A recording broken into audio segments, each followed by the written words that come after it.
Haya, msikilizaji wa Standard Radio, matumaini yetu ni kwamba ni haujambo na ni mzima kabisa wa afya pale ukiendelea kutufuatilia kupitia 90.1 hapa Singida, lakini vile vile kupitia 90.9 Tabora, 94.8 Shinyanga, 97.3 katika jiji la Miamba kule Mwanza. Karibu sana msikilizaji katika mfululizo wa vipindi hivi vya kilimo na jamii. Na tumekuwa na mfululizo mzuri wa kuendelea kufundisha mada mbalimbali. Lengo ni kuhakikisha kwamba unafahamu vizuri kanuni bora za kilimo, lakini vile vile katika suluhisho za asili katika kuendelea kutunza mazingira, lakini vile vile kutunza udongo kwa ajili ya kuweza kufanya vizazi vijavyo basi vikute tumeweza kusimama katika suluhisho za kiasili. Karibu sana. Niko na ndugu yangu hapa Amini Amali Nyaungo. Habari za leo ndugu yangu? Safi, mwana suluhisho la asili. Uko vizuri? Niko vizuri. Sijui weekend yako imekwendaje? Mimi bwana imeenda vizuri ndugu yangu Charles Kikoricho, lakini leo tuna mada muhimu kabisa. Leo tuna mada muhimu kabisa mpenzi msikilizaji, ambapo leo tutazungumza faida za miti katika kurutubisha udongo. Tutafahamu sasa kwamba kuna aina ngapi za miti. Tutajua kwamba miti iko ya aina mbalimbali. Najua Nyongo nafahamu. Kuna miti ya matunda tunaona, kuna miti ambao tunasisitiza katika kilimo mseto, si ndio? Lakini vile vile tutaangalia sasa katika kurutubisha udongo. Hii miti ina mchango gani katika kurutubisha udongo? Najua vinategemea, ndio tunaambiwa watu walime kilimo mseto. Tutafahamu zaidi leo na tutafahamu mengi. Kwa hiyo zaidi sisi tunakualika uwe na sisi, uweze kuwa na sisi mwanzo mpaka mwisho, na tuna namba yetu ya studio ambayo iko wazi kabisa wewe na sisi kuweza kushirikiana na sisi. Karibu sana msikilizaji, kama ambapo tulipoweza kuzungumza, na moja kwa moja tutaungana na afisa kilimo siku hii ya leo ili aweze kutuhabarisha habari hizi zinaendaje na maana yake ni nini tunapozungumza juu ya kurutubisha udongo. Msikilizaji, kama ambapo Charles aliweza kusema, mimi naitwa Amini Nyaungo, mwenzangu ni Charles Kikoricho. Ungana nasi tafadhali, usiondoke ili tuweze kukupa kile ambacho tumeweza kukuandalia. Kikoricho, niko na Amini Nyaungo. Habari za siku ya leo? Karibu sana. Haya, moja kwa moja wasikilizaji wanakusikiliza hapa kwa ajili ya kuweza kutufafanulia vizuri katika faida ya miti kwenye kurutubisha udongo. Labda kwa faida ya msikilizaji, Madam Monica, tungepata kwanza ujitambulishe mwenyewe tukujue ni nani, alafu tuanzie hapo. Karibu. Asante sana. Kwa majina naitwa Monica Lunga, ni afisa kilimo kutoka wilaya ya Singida vijijini. Asante. Kwanza moja tuanzie hapo. Tuanzie kwenye swala la udongo. Mtu anataka kufahamu udongo ni nini? Udongo tunasema sisi udongo ni ile sehemu yoyote ambayo inakuwa na uwezo ambao unaweza ukasapoti uwezo au unaweza ukawezesha mmea kuota. Kwa hiyo udongo unaweza kuwa chini kwenye ardhi, lakini pia unaweza ukatengeneza udongo. Maana siku hizi kuna udongo ambao unatengenezwa unaweka kwenye makoko, lakini pia unaweza ukawezesha ukuaji wa mmea wote. Yaani udongo lazima usapoti maisha ya mmea. Kwa hiyo udongo ni sehemu yote ile ambayo itakuwa na uwezo wa kusapoti ukuaji wa mmea, ndio tunaita udongo.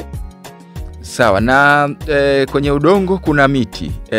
Miti ni nini? Miti tunasema ni mmea ule ambao unamea unakuwa, lakini miti mara nyingi huwa ni mazao yale, au tunasema ni mimea ile ambayo inakuwa na zaidi ya mwaka mmoja. Kwa pale inapooteshwa yenyewe inakuwa inamea au inakaa kwenye udongo kwa zaidi ya mwaka mmoja. Kwa kitaalamu huwa tunaita hizi ni perennial crops, yani inakaa zaidi ya mwaka zaidi ya mmoja. Asante msikilizaji wa Standard Radio, huyo ni Monica, mtaalamu kabisa, na ameanza kutuweza kutufafanulia. Na sasa moja kwa moja tuingie kwenye mada yetu ambayo inasema faida za miti katika kurutubisha udongo, ambapo tumeanza kumuuliza maana udongo, lakini pia tumeingia kwenye miti. Kuna faida gani Monica za miti kuweza kurutubisha udongo? Asante. Miti kama awali nilivyoongea, miti inakaa kwenye udongo kwa muda mrefu. Kwa hivyo kama inakaa kwa muda mrefu inakuwa na faida zifuatazo. Kwanza, miti inatusaidia kwenye kutunza unyevunyevu kwenye udongo. kama tunavyojua miti huwa tunasema mara nyingi ni kichocheo namba moja ambacho huwa kinatusaidia kwenye kufanya kwamba mvua zinakuwepo kwa wingi. Sehemu yenye miti lazima inakuwa na mvua nyingi kwa sababu ya uwepo wa miti inakuwa inaita mvua. Kwa hivyo pale ambapo kunakuwa na miti, unyevunyevu kwenye ardhi unakuwepo wa kutosha. Kama unyevunyevu unakuwepo wa kutosha, basi udongo lazima utakuwa na rutuba, kwa maana itasupport mimea kukua. Kama kwenye udongo kunakuwa na unyevunyevu wa kutosha, maana hata wale wadudu ambao wanasaidia kwenye kurutubisha udongo na wenyewe wanakuwepo kwa kiasi kikubwa. Hiyo ni namba moja, kwamba miti inakuwa na faida ya kuongeza unyevunyevu au kutunza unyevunyevu kwenye ardhi. Lakini faida nyingine kwenye miti tunasema kwamba kwenye kurutubisha udongo ni kwamba miti inazuia umomonyoko wa udongo. Kama tunavyojua, kama kutakuwa na umomonyoko wa udongo, maana yake na ile rutuba ambayo inakuwa kwenye udongo au kwenye ardhi yenyewe huwa inaondoka. Lakini pale kwenye ardhi ambayo inakuwa na miti, maana yake ile miti kwa sababu ina mizizi mingi na mizizi mingi inashuka mpaka chini, huwa inashikamanisha udongo kwa kiasi kikubwa. Kwa hivyo na hata ule urahisi wa udongo kumomonyolewa au kuondoka pale ambapo kunakuwa na mvua nyingi au upepo mwingi inakuwa sio rahisi. Kwa hiyo miti inakuwa inasaidia kwenye kutunza au kwenye kusaidia kuzuia udongo kumomonyoka kwa urahisi. Hiyo ni faida nyingine hasa kwenye swala la udongo. Lakini kitu kingine, miti inatusaidia kwenye kulainisha udongo. Unapojua sehemu ile ambayo inakuwa inapandwa miti, unakuta udongo unakuwa unachambuka kwa kirahisi, udongo unakuwa unalainishwa vizuri. Kwa sababu ili mazao yetu yakuwe vizuri kwenye udongo, lazima udongo uwe ni laini, udongo vizuri, na hata kama ni udongo wa aina nyingine, lakini kama kunakuwa na miti, udongo unalainishwa vizuri. Na hii inakuwa ni kwa sababu ile mizizi ya miti kama nilivyosema inakuwa inatusaidia hata kwenye kupasua hii miamba ambayo ipo kwenye udongo. Kwa hiyo kwa udongo unakuwa unalainishwa vizuri. Hiyo ni faida nyingine. Lakini faida nyingine ya miti, hasa inapokuwa shambani au sehemu nyingine yoyote ile, tunajua kwamba miti huwa inazuia upepo mkali. Kwa hivyo kama sehemu kunakuwa na upepo mkali sana, kama kuna miti mingi, basi miti inaweza ikazuia ule upepo. Kwa upepo unaweza ukaharibu mazao kama yako shambani, upepo unaweza ukaharibu kama ni makazi ya watu. Lakini kama kunakuwa na miti ya kutosha, basi huwa inatusaidia kwenye kupunguza ile nguvu ya upepo ambayo inaweza ikaleta madhara hasa kwenye mazao, kwenye makazi ya watu, lakini pia hata kwenye udongo. Sehemu zenye ambazo hazina udongo, kama upepo ni mkali, mara nyingi sana ardhi ya juu au ile ardhi ya juu, hasa kama hata kama manyasi hamna, unakuta inaondolewa na upepo. Kwa hiyo inakuwa ni faida nyingine. Lakini faida nyingine kubwa hasa ya miti kwamba hasa kwenye kuongeza rutuba, wengi tunajua kwamba miti inadondosha majani. Yale majani yanapoingia kwenye ardhi huwa yanaozeshwa, yakioza basi yanakuwa yanaongeza ile tunasema organic matter, inakuwa inaongeza kwenye udongo. Udongo ukiwa unapata haya majani na maozea yanayoozea kwenye majani, basi yanakuwa yanazidi kurutubisha udongo na udongo unaendelea kuwa imara kwa ajili ya kuzalisha mazao. Lakini pia miti pia inasaidia kuweka hao maozea ambayo yanakuwa kwenye udongo, manake pia yanakuwa yanasaidia kutunza wale wadudu wanaoozesha mazao, wale wadudu wadogo wadogo ambao wanaozesha mazao, ambao yanazidi kuongeza, ambao wakiozesha mazao manake na rutuba inaendelea kuwepo kwenye udongo. Kwa hivyo hizi ni faida chache tu ambazo miti kama miti inaweza ikatusaidia kwenye kurutubisha udongo, hasa kama tukiwa na miti kwenye mashamba yetu na kwenye makazi yetu. Hizo ni faida ambazo naweza nikazisema kwa upande wa faida ya miti kwenye kurutubisha udongo. Asante.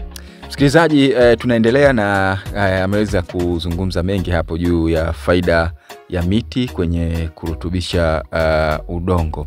Lakini pia miti Monica, labda huyu ambaye anatusikiza sasa hivi, miti pia inaweza kuzuia mmomonyoko wa ardhi au pia inaweza kuzuia mabadiliko ya tabia ya nchi? Asante.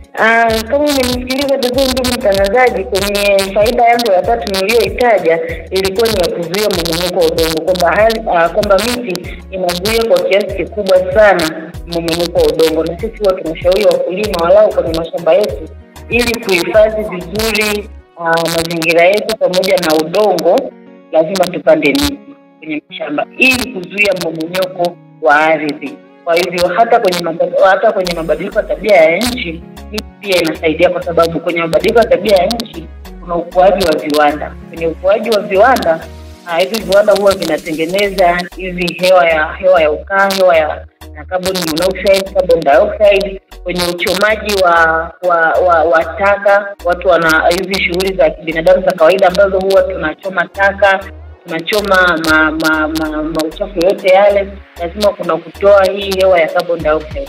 Na hii hewa ya carbon dioxide ndio ambayo huwa inafyonzwa na miti au mimea ya aina yoyote ile, inakuwa inafyonza hii hewa. Ikifyonza hii hewa, manake haiendi tena kwenye lile tabaka la hewa linalozuia mionzi ya jua kuingia ndani ya dunia. Kwa lile tabaka linakuwa linapungua, kuharibiwa na ile hewa ya ukaa ambayo huwa inaenda kulialika hili tabaka ambayo tunaita tabaka la ozone. Kwa hiyo kwenye mabadiliko ya tabia ya nchi, miti inachangia kwa kiasi kikubwa sana kupunguza hii ya mabadiliko ya tabia ya nchi, kwa maana ya kwamba hali ya joto kuwa jingi, mvua hizi kubadilika, zinakuwa zinasaidia sana. Ndio maana sana sasa hivi tunashawishi sana, tunawahamasisha sana wakulima wetu wapande miti. Tunapanda mazao, lakini pia tunapopanda mazao kwenye mashamba yetu, walau tuweke baadhi ya miti iweke shambani ili kukabiliana na hii mabadiliko ya tabia ya nchi. Kwa hivyo miti inatusaidia sana kwenye hili swala la mabadiliko ya tabia ya nchi. Safi kabisa. Na umezungumza hapo kwenye upandaji wa miti, labda kitaalamu mnashauri kuna namna ambavyo ya kupanda miti, labda kupanda kwa kufuata mistari ama kupandaje ama kuweka msisitizo gani kwenye namna hiyo ya upandaji wa miti? Asante. Kwenye kupanda miti sasa huwa tunashauri mashamba, kama ni yale mashamba ambayo yametengwa kwa ajili kabisa ya kupanda miti, basi ile huwa tunashauri wanaopanda miti au wakulima wa miti basi wapande walau kwa mistari, ili walau, kwa sababu hii miti ambayo tunaishauri ipande kwa mistari ni ile miti ambayo baadaye inakuja kuvunwa labda kwa ajili ya mbao kwa ajili ya kutengenezea vitu vingine.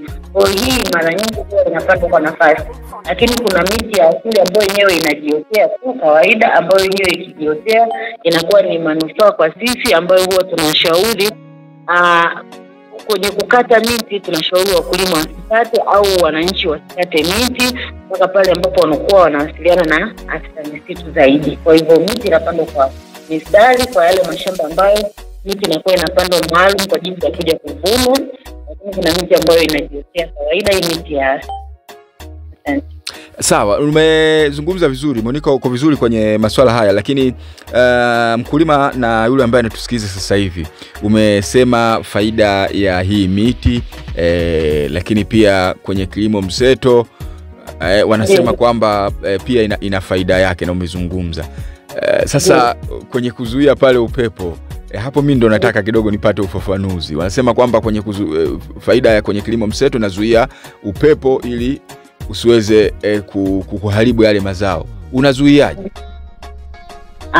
Miti inakuwa ni mirefu kawaida, na miti inavyojua inapokuwa miti inakuwa ni mikubwa. Miti ya migrevelia, ya agricidia hii inakuwa ni mikubwa sana hii miti. Kwa miti tunaposema inazuia upepo ni kwamba miti umepanda shambani, upepo unapokuja kuwa mwingi au kwa kasi kubwa, kumbuka mazao yako kwenye kilimo mseto, mazao yako chini, miti iko juu. Kwa upepo unapokuja lazima ikabiliane na miti kwanza kabla ya kukuta mazao. Ndio, kama umenipata. Hapo nimekupata. Msikilizaji wa Standard Radio, nawe pia una nafasi ya kuweza kututumia ujumbe mfupi wa maandishi. Kama una swali basi unaweza kutuma hapa ama kupiga simu moja kwa moja ili uweze kumuuliza swali mtaalamu Monica Lwinga, na mada yetu kama ambavyo tumeweza kukutambalizia hapo ni faida za miti katika kurutubisha udongo. Dada yetu Monica ameweza kutafsiri maana ya miti, lakini pia maana ya udongo, urutubishaji wake, lakini pia amekuja kutuambia faida za miti katika kurutubisha udongo. Sasa wakati mnajiandaa kwa ajili ya kuweza kuuliza maswali, mimi niendelee hapa kuweza kumuuliza maswali dada yetu ili aweze kutupa hii elimu iliyokuwa sahihi kabisa, lakini pia ni sadaka kwake kwa ajili ya elimu hii ambayo anaweza kuitoa siku hii ya leo. Na dada Monica, umezungumza mengi kwa kweli, yani katika hii mada umetuwekea mambo mengi kweli kweli na ni muhimu mno, na tunaelekea mwisho kuweza kuhitimisha kwa maana ya kukuaga. Lakini kabla ya hapo umesema faida na umuhimu wa miti. Sasa kwa mkoa wa Singida, hali hii unaionaje? Najua kuna sehemu unafika, lakini kuna sehemu hali hii ya upandaji wa miti unaionaje? Kama pia sasa hapo ukigeuka kama mdau, inaenda vizuri ama kuna namna fulani watu wanatakiwa waongeze jitihada? Asante kwa swali. Kwa mtazamo wangu sasa hivi tunapoangalia Singida yetu ya sasa hatuwezi kuifananisha na Singida ya zamani. Hapo zamani watu walikuwa hawapandi miti na wanakata ovyo.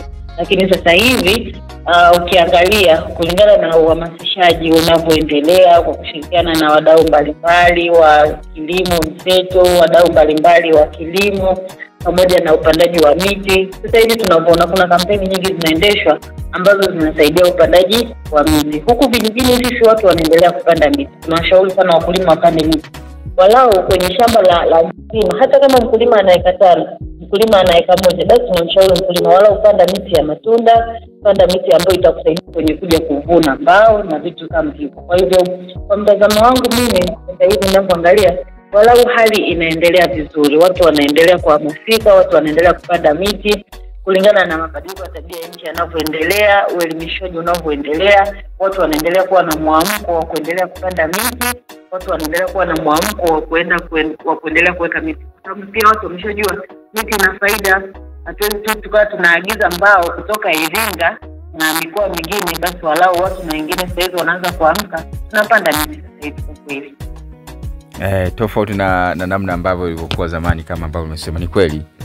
Wakati wa 2021 kulikuwa na tofauti mkubwa, yani kuna tofauti mkubwa na miaka hii ambayo nakutana naye. Sawa. Sasa kuhusiana na mada yetu ya leo ambayo tumeweza kuizungumza kwa uzuri kabisa, una neno gani la kuweza kutamatisha kama mtaalamu wa masuala haya ya masuala ya kilimo, lakini pia ni mdau pia wa masuala ya miti? Unatushauri nini? Unatuachia nini cha kuweza kutuambia dada yetu Monica Lwinga? Asante sana. Kikubwa sisi tunaendelea kushauriana, tunaendelea kuwashauri wakulima, watu wote. Swala la kupanda miti haliwezi kuwa swala la mtu mmoja, ili ni swala la kila mtu. Walau kila mtu, jinsi ambavyo dunia inavyoenda, jinsi mabadiliko ya tabia nchi yanavyoendelea, walau wote tuanze kupanda miti. Tuendelee kupanda miti kwenye maeneo yetu tunayoishi, kwenye mashamba yetu. Tupande miti kwa sababu miti ina faida kubwa. Kwa hivyo hata sisi wataalamu tunaendelea kufanya hii kazi kwa ajili ya kuhamasisha watu waendelee kupanda miti bila kuchoka. Kwa hiyo ni lazima tupande miti. Na wakati tunahamasishana, basi lazima tukumbushane. Walau mtu anapopanda miti yake, walau anapoweka shambani, basi aweke miti ya matunda kwa ajili ya kula, lakini pia pande miti ambayo inaweza kusaidia kuja kuvuna mbao na vitu vingine. Kwa hivyo kwenye mashamba lazima tuchanganye miti yote, maana yote ni kwa faida zetu. Asante. Mimi ni kushukuru sana dada yangu Monica Lwinga. Nitakutumia message nzuri hapo, utaweza kuiona. Asante, na nikwambie tu kwamba najua namna gani ambavyo nimeweza kukutoa huko, lakini inshallah tutaona namna gani ya kufanya kazi nawe. Shukrani sana dada Monica. Asante sana, kazi njema na kwenu. Amina. Msikilizaji wa Standard Radio, umetoka kumsikia hapo afisa kilimo akiweza kuzungumza kwa uzuri na kwa namna yake juu ya umuhimu wa kilimo, ambayo mada yetu tumeweza kuitambaliza siku hii ya leo. Lakini pia ameweza kuzungumza kabisa miti ni nini na namna ambavyo miti inavyokuwa na faida yake katika kurutubisha udongo. Ni masuala mazuri, ni masuala ambayo ukisikiliza unaweza kupata faida kubwa, kwa sababu mtaalamu amesema hapa faida za miti katika kurutubisha udongo, lakini pia ametoa maana ya miti katika ardhi, katika dunia yetu, lakini pia udongo kwa namna yake. Hiyo ni muhimu, lakini kuna ujumbe ambao msikilizaji ameweza kutuma. Rama Mbogo kutoka Mwanduigembe ameweza kututumia ujumbe, anasema asante kwa ujumbe ambao umeweza kutuma hapa juu ya faida za udongo katika ardhi. Kamemuelewa sana Monica Luinga kwa kile ambacho ameweza kukizungumza. Asante sana Rama Mbogo kutoka Mwanduigembe. Andrew Sumbi wasimbika kwa wajanja anasema shukrani sana kwa elimu ambayo mmeweza kuitoa leo ndani ya kilimo na jamii. Amini Nyaungo Charles Kikoricho, shukrani sana kwa taarifa ambayo mmeweza kutuelekeza. Sawa, lakini pia huyu anasema tuko pamoja ndani ya kipindi hiki cha kilimo na jamii. Tuendelee kusikilizana, na hii ndio maana halisi ya kipindi hiki, kuweza kuelimisha, kuburudisha, lakini pia kuweza kutoa maana halisi ya kilimo ekolojia. Asante sana kwa kutupatia faida hizo za miti. Tuendelee kuitunza miti yetu, tuendelee kuichukulia miti yetu kama ni sehemu ya ardhi, ili tuweze kuishi sehemu iliyokuwa nzuri. Asante sana kwa kuweza kutuma ujumbe wako mfupi kupitia namba yetu ya studio, na sisi tusisome ujumbe wako tumekuwa ni nani. Lakini wewe anasema tunawapata vizuri sana hapo studio. Asanteni kwa kuweza kutupatia elimu hiyo. Huyu anaitwa Huseni Machozi kutoka Munyu. Asante sana bwana Huseni Machozi kutoka Munyu. Na mimi niseme tu kwamba tuko pamoja ndani ya kipindi cha kilimo na jamii, msikilizaji wa Standard Radio.